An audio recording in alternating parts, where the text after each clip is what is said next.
don't really want to go anywhere. Don't want to even pass any crowd, and if I see any crowd, I don't want to pass it because I just feel like me being short, everybody's going to look at me. Maybe somewhere Jeremy. It's your boy Jovi Royal back again with another quality. Now it's the Christmas season, and in this season we have a lot of festivities that takes place. Today I have with me a guest of mine who she's a bit short, or not short side of life, but she is definitely a bold and a big woman. You will see that coming out in this interview, even though she's a bit shy. My guest here, Sylvia Manning. Hi. How do you do? I'm great. Awesome, sir. Now, Sylvia, as is customary on my show, my channel, there is always a question, 3 fun facts about you. I want to just hear what are 3 fun facts about you. I'm friendly. I like to make videos, if that makes sense.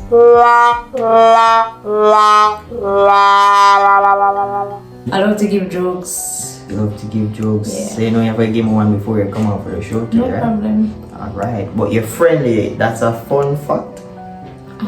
Because I think you're friendly, but you don't really like people. Yeah.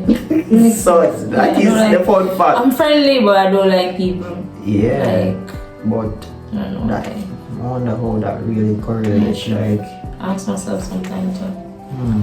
it's been a long time coming, right? And we have been speaking over the phone for a couple months now. And there is a story that you have which we want to get into. I saw you. Let me start out with myself. You know, she's very, very short, people. You know, and people sometimes will call her little person a dwarf, and some persons will find it as a disrespect, right? But it's a reality of life, and for her, she embraces it, and she dresses very well. She carries herself in a mannerable way, and I'm sure this isn't the way you maybe would have imagined yourself being born, because other persons look like a regular medium height or tall, etc. But for you, tell me something. How did you feel when you realized that this is where you were born? Feel depressed at first when I was like maybe 9, 10 growing up, just understanding life and so forth. Started school, you know, the whole jeering. Sometimes I don't want to go to school, but another side, you know, you get friends, so it's like you start to have that confidence. If you want to go there, but I still did have that doubt. Don't really want to go anywhere. Don't want to even pass any crowd, and if I see any crowd, I don't want to pass it because I just feel like me being short, everybody's going to look at me. Maybe somewhere Jeremy, somewhere yeah. So normally when I usually go to school and I have to leave a certain time, is either leave first because you know, in school picnic meet up, they're going to like jeer you. Well, while they have some, they're not really jeer you, but yeah.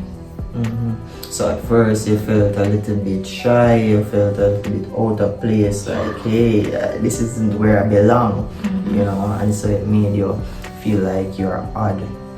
But I know for sure that over time you would have accepted that this is who you are, this is how you were born.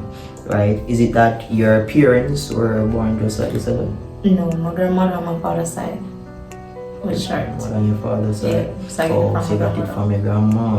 Oh, okay. You have any siblings? Yeah, I have a lot. Have a lot. So like your father go on I with could make a football team. My gosh, man. Pops, you go on with yourself, man. So you are close to these siblings, you know, all of them? Some of them. Yeah, most of them. Can't say that. But not close to all of them. Not close to all of them. And as a little person like you see where any of them they also were born as a little person? I'm the only one. You're the only one. So you see, you're unique, you know. You're unique to all of you. You were looking at other persons initially and you saw yourself and you were saying to yourself, hey, you know, boy, I feel like I'm out of place. Not really, you know, but it was just something that just felt off, like it just never feel like I belong in any group or whatever. That's all. Mm-hmm. And so you didn't feel that way. But you know, I think the first time I saw you, let me give you a quick joke. So how we met,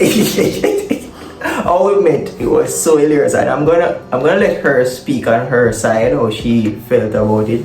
So here what, Flavia, if you're watching this, big up yourself. You know, so people at this time when we met, it would have been that I was purchasing a Flavia production t-shirt, right? So you have a shirt that some of you might see me wear, called as the final say.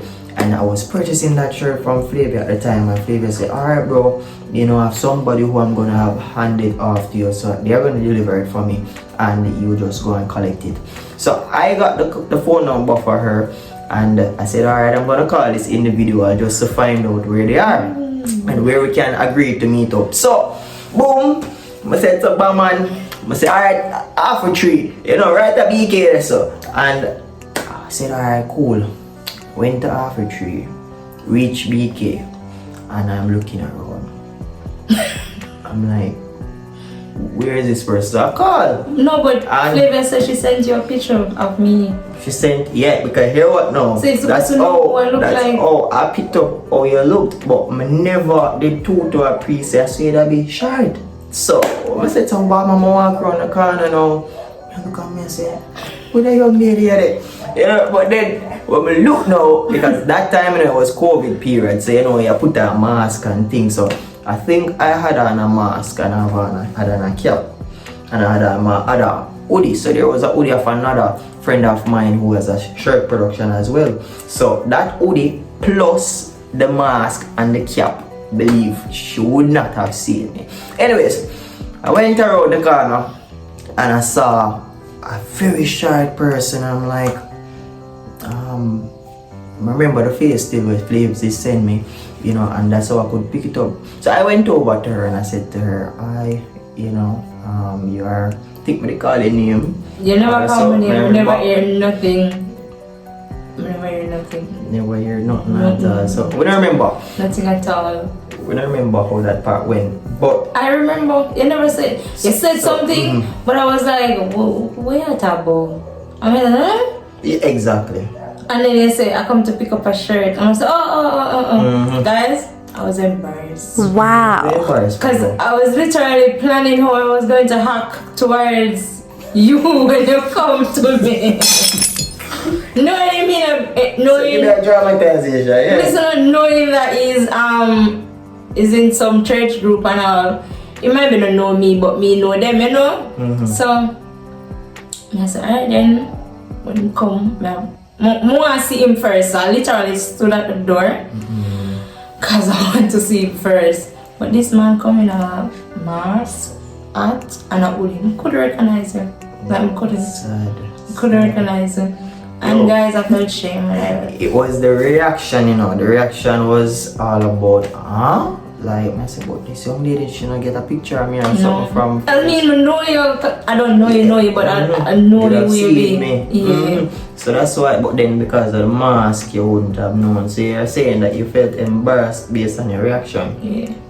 But, I mean, I still don't see why you would have felt embarrassed. Because I was trying to hack a certain way, and then you just get me off like that. I just feel embarrassed. Interesting. That means you can't study me though.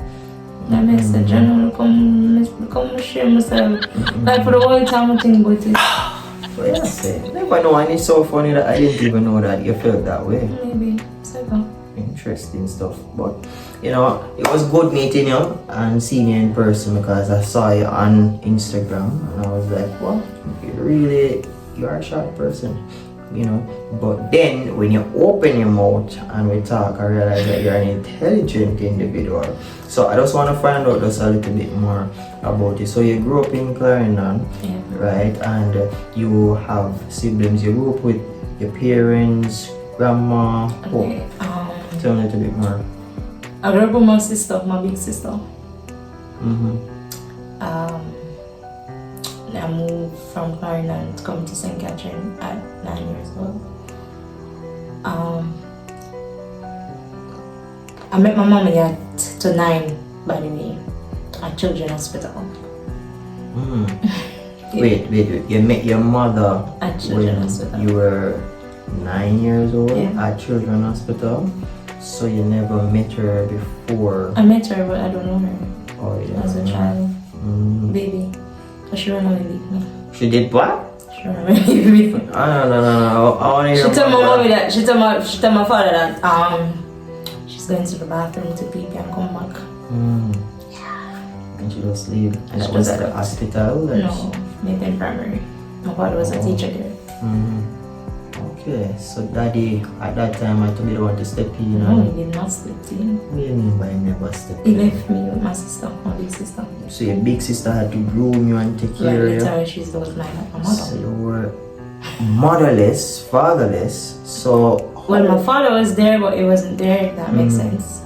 So recently I spoke to two of my friends about the father being present but yet absent at the same time. So you experienced that. Yeah, he was present but absent at the same time. So how did that make you feel as a person? Bad. Because even when like Father's Day come around, Mother's Day come around, persons calling their mother, mommy, daddy, I didn't know how that feel. Like to call somebody mommy and daddy. So it kind of bit sad. I still don't know how it feels to call somebody daddy. But I know it feels to call somebody mommy. Because your sister would have feel that gap. Yeah, really. Yeah, and my mommy, I met my mom at 9 and we have a good relationship now.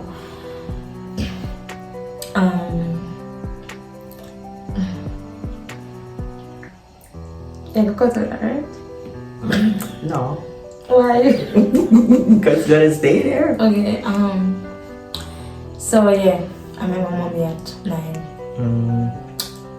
My mom came to look for me. Well, she didn't came to look for me. I burned sick, so I would have to go to Children's Hospital to do operation at 9 years old. And I met her that day. I didn't really know who she was to until my sister said, see your mommy there, see your mother there. And she was there with my aunt, my sisters and my brothers. I thought my aunt was my mother. So I said, which one? I was 9, so I was talking and whatever. So I said, which one? She said that one. So I was like, and that was just that. Kind of bit nervous, afraid. And okay, just meeting somebody for the first time. So just like you're not going to open up much, towards them. So that experience was a bit bittersweet because you never grew up with her. She ran away and you found out that she ran away at that time, and that made you even felt more bitter towards her.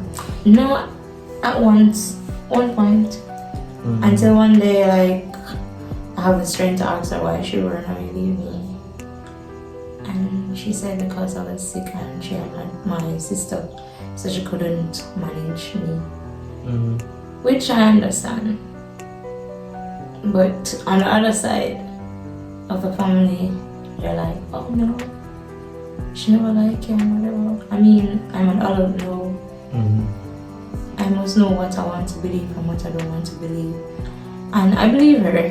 She said she had my sister and she couldn't manage. She just couldn't manage. Who feels it knows it. So maybe she just couldn't manage.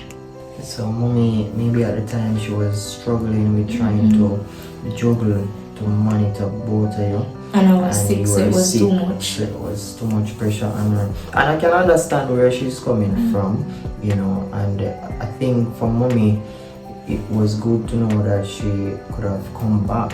She came back and she didn't just leave you, abandon you entirely. Because a mother and a daughter, as I always say, that bond and relationship can never be nurtured or developed from a father. It can only come from a mother to daughter. And with you not having her around, you think that there were certain things that you were looking forward to from a mother, that because she wasn't there, you felt as if, hey, boy, I don't really think that I can do this on my own?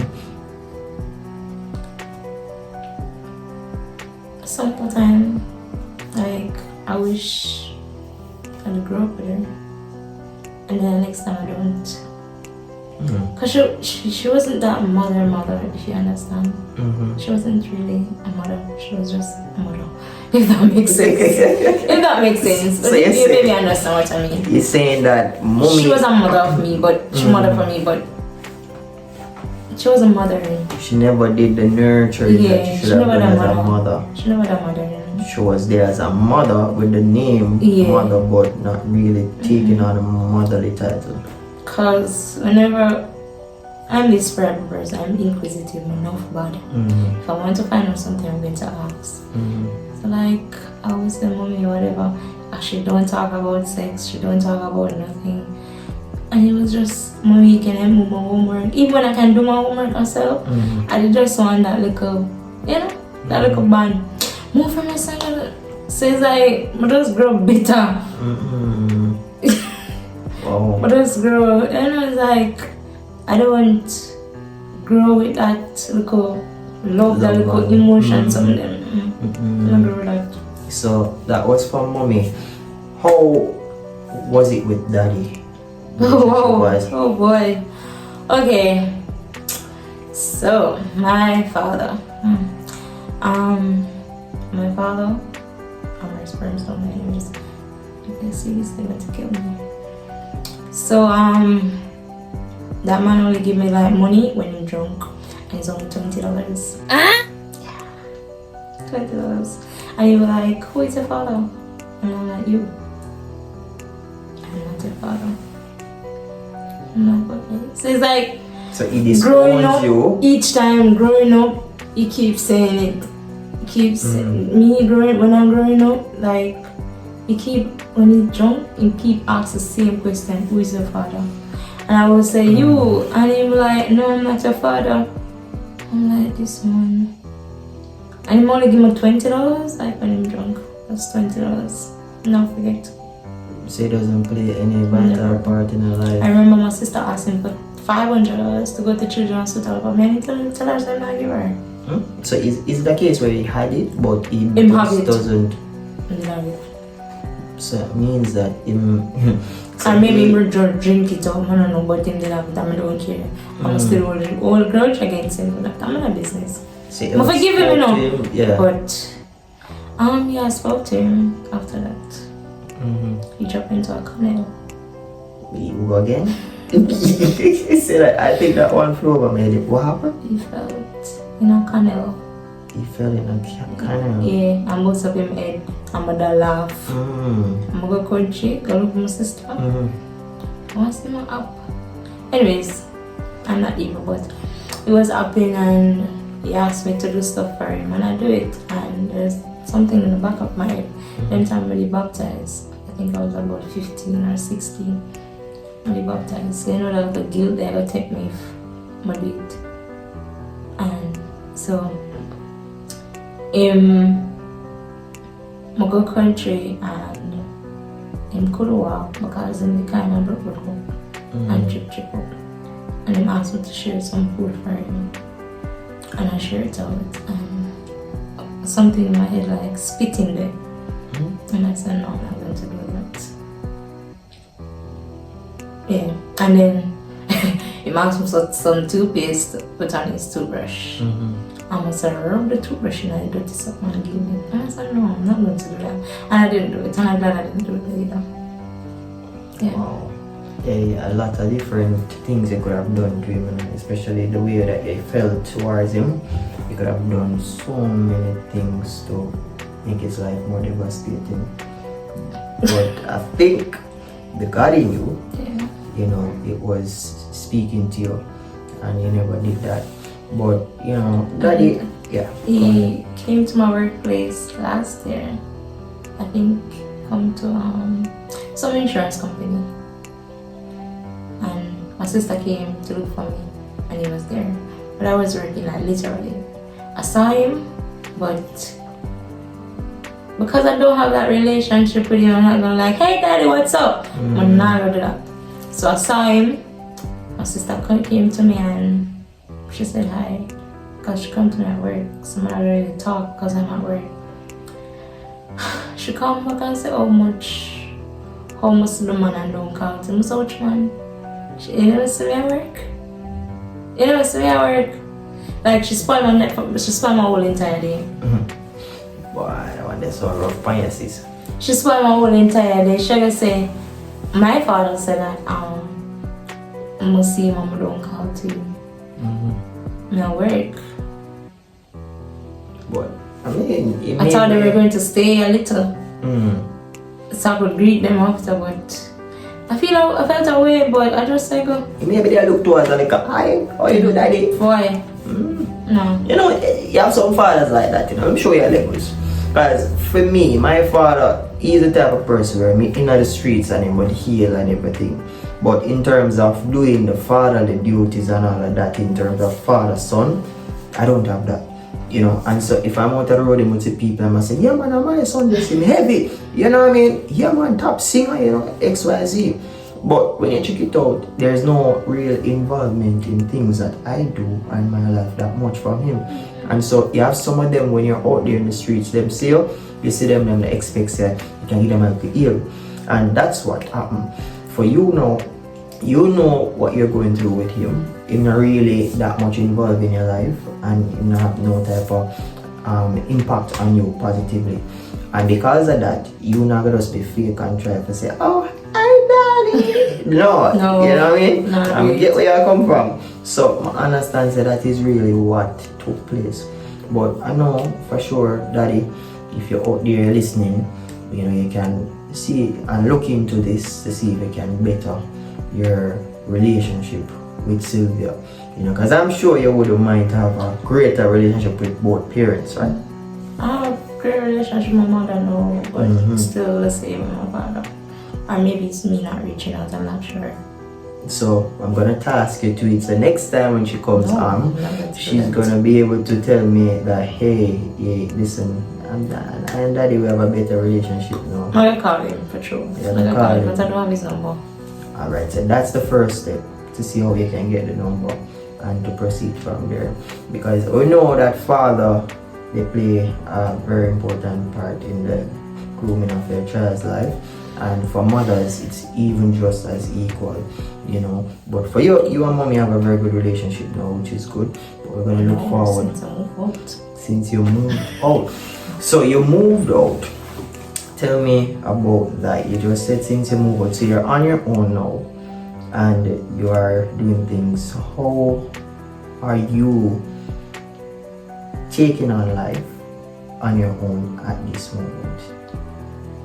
But just I go through, trust the process. I'm just going through, trust the process. You're just going through and trusting the process. Rough, but because you moved out when you were what, your teens or teens? No, 20s. Your 20s. Alright, and how did you feel moving out? You feel like, boy, oh, I'm happy, my guy. Wow, feel good, yeah, feel good. You feel good? Feel good, but after that, it's settling and it's smoking. The business and weekend right and center. Talk to me no man. That's a judge and one go back home. Talk to me about. You know, because so many people, they want to step out and branch out on their own because them say, I'm reach adulthood now, me a big man, me a big woman, me can smell my jars and you know, all of these things now. So they want to do them own things, but when reality click them, them realize say, yo, life not so simple and easy. You know, so that's why I am so concerned because you never grew up with cold spoon at your mouth, right? And you realize that you never had that connection with your parents that much when you were growing up. And now you have to be out there fending on your own. It must be tough, you know. But what are some of the survival skills that you have learned in order for you to be able to help yourself around while living on your own? I don't really live for long, but budget. Even though it's not adding up sometime, but I try my very best to have a budget. Because if you don't, then you're going to die for hunger. Mercy. Yeah. They say if you don't, you're gonna die for hunger. It's either one or the other. It's either you're homeless, your landlord will put you out, or you're not gonna have food to eat, something. So it means that you had to learn how to put one and two together and say, hey, this I forgot sacrifice here, so this I forgot get left. What else you would have learned while living on your own? Appreciate everything that you have. Yeah, appreciate everything that you have. Don't waste something. But yeah, some people out there I say, oh, my money, you know. Nah, waste If something. more waste something, you can waste it. Don't waste something, it's hard, forget. I mean, it's not really hard, but when you look into it, because the other day I literally shed out tears when I realized that my toothpaste finished. And I remember using my mother's toothpaste put on my face because they have the toothpaste from my toothbrush, yeah, all of that time. The mother used to cuss me and said stop wasting toothpaste and whatever something. And I remember I don't have no toothpaste, literally none. And I say, because mother used to tell me so don't waste toothpaste. And I just think toothpaste dear. Yeah. Not really dear, but pricey. But they come with some price for yeah, still but something simple as that. And that's a general. So you learned how to not waste money, not to waste resources. Okay. You know, and I'm sure you learn as well how to help yourself around, because as a short person, right, you maybe would have to try to figure out how to get something up on a high place, you know, how you manage with things like that. It all depends. If I'm going to get something up the rooftop, then I try to climb or something. You can pay? Yeah, I change my short hurt myself. What? Don't ask someone to do it. Just say, because yo, people might have look by them and say, how she help herself? Like, forget to be in one bus. You know? I go up, I jump up, like I literally just walk up. It's not that hard. I feel like I'm a normal person, just look at me like, yeah, she can't manage. Alright, so seeing that we touch on that, in the streets, right? When you're walking in the streets, what is the experience like from people? Good, bad. Expound on that. For the good part, you're like, hey, you look nice, you this, you that, whatever, keep it up, whatever. Shawty, okay, I'm bedding and then look something like just disrespectful, like it just turn me off a little. Make me feel away sometimes.